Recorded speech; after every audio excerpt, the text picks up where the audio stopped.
Hello दोस्तों, स्वागत है लिटरेचर विजन की इस ऑनलाइन क्लास में। आज की इस वीडियो में हम बहुत ही फेमस पोएट विलियम वर्ड्सवर्थ की बायोग्राफी के बारे में जानेंगे। बायोग्राफी को अच्छे से समझने के लिए वीडियो को पूरा देखें और वीडियो अच्छी लगे तो लाइक करें। तो चलिए शुरू करते हैं। विलियम वर्ड्सवर्थ, जिनका जन्म 7 अप्रैल 1770 को कॉकरमाउथ, कम्बरलैंड, इंग्लैंड में हुआ था, को अंग्रेजी साहित्य में सबसे महत्वपूर्ण हस्तियों में से एक और रोमांटिक आंदोलन में एक केंद्रीय व्यक्ति माना जाता है। उनके काव्य योगदान, विशेष रूप से प्रकृति और मानव अनुभव के क्षेत्र में, ने साहित्य जगत पर एक अमिट छाप छोड़ी है। वर्ड्सवर्थ का प्रारंभिक जीवन त्रासदीपूर्ण रहा। जब वह मात्र 8 वर्ष के थे तब उनकी मां की मृत्यु हो गई, और जब वह 13 वर्ष के थे तो उनके पिता का निधन हो गया। परिणाम स्वरूप उन्हें और उनके भाई बहनों को अलग कर दिया गया और विभिन्न रिश्तेदारों और स्कूलों में भेज दिया गया। उनके जीवन की इस अवधि ने उनके बाद के लेखन को बहुत प्रभावित किया, क्योंकि वे अक्सर अकेलेपन और हानि की भावनाओं और अनुभवों को आकर्षित करते थे। 1787 में वर्ड्सवर्थ ने सेंट जॉन्स कॉलेज, कैम्ब्रिज में प्रवेश किया, जहां उनमें कविता और साहित्य के प्रति जुनून विकसित हुआ। अपने कॉलेज के वर्षों के दौरान उन्होंने फ्रांस, स्विट्जरलैंड और जर्मनी की पैदल यात्रा की, जिससे उन्हें प्राकृतिक दुनिया की सुंदरता का पता चला और प्रकृति के प्रति उनका प्रेम और गहरा हो गया। 1790 में वर्ड्सवर्थ फ्रांस लौट आए, जहां वे उस समय की राजनीतिक और सामाजिक उथल-पुथल में गहराई से शामिल हो गए। उन्होंने फ्रांसीसी क्रांति के आदर्शों के प्रति सहानुभूति व्यक्त की और शुरू में इसके सिद्धांतों को अपनाया। हालांकि उसके बाद हुई हिंसा और अराजकता से मोहभंग के कारण उन्होंने अपने राजनीतिक विचारों पर सवाल उठाया और व्यक्तिगत और प्राकृतिक दुनिया पर अधिक ध्यान केंद्रित किया। इसी अवधि के दौरान वर्ड्सवर्थ ने सैमुअल टेलर कोलरिज के साथ एक स्थायी मित्रता स्थापित की।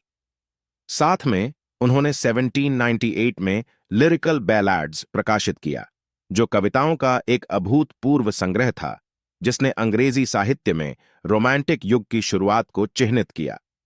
इस संग्रह में वर्ड्सवर्थ की प्रसिद्ध कविता lines composed a few miles above Tintern Abbey शामिल है, जो प्रकृति की उपचार शक्ति और समय बीतने को दर्शाती है। वर्ड्सवर्थ की कविता की विशेषता उसकी गीतात्मक और आत्मनिरीक्षण शैली के साथ साथ प्रकृति से उसका गहरा संबंध है। उनका मानना था कि प्रकृति आध्यात्मिक और भावनात्मक नवीनीकरण की कुंजी है और अक्सर अपने कार्यों में उदात्त के विचार की खोज करती है। अपने पूरे जीवन में वर्ड्सवर्थ ने कई उल्लेखनीय कविताएं लिखीं, जिनमें I wandered lonely as a cloud, अक्सर डैफोडिल्स के रूप में जाना जाता है, द प्रील्यूड और ode, intimations of immortality from early childhood शामिल हैं।